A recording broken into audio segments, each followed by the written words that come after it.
Chevrolet, and he's only 12th. Team Penske's 12th, 13th, 17th, and 18th. So they are struggling for speed here in this practice session as we've gone yellow. One car in the wall right now, exiting turn number 2. That is the number 21 of J.R. Hildebrand, who has backed it into the wall. That Fuzzy's Ultra Premium Vodka Chevrolet mark. He was awful fast in this session, 11th quick, and he has, again, backed it into the wall, exiting turn number 2. Most of it left side damage. From our view, we're going to take a look at the replay.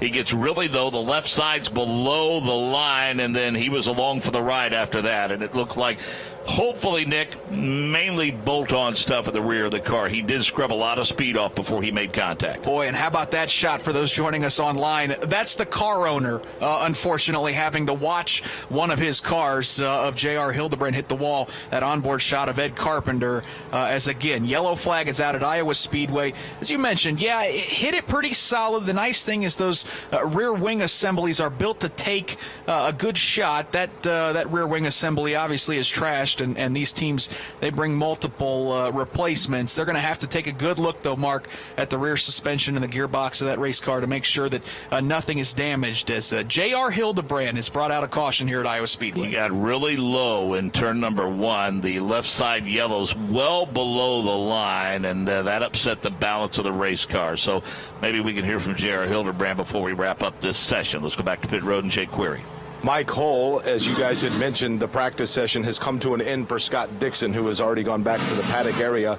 Mike, in terms of this track and this practice session, did you guys get everything you needed out of that? You obviously knew it was going to be a fractured one.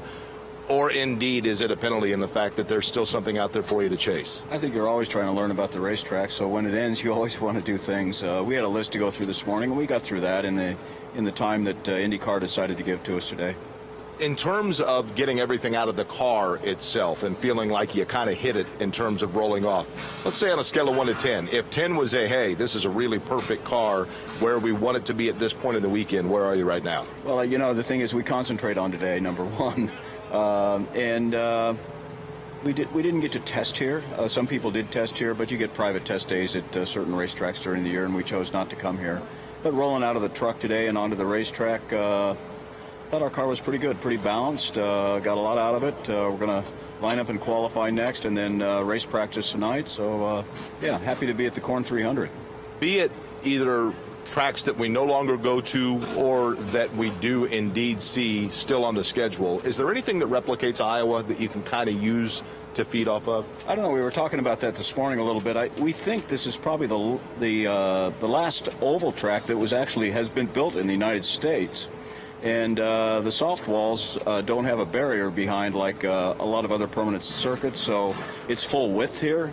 Indy cars are really fast here. It's a great place to race.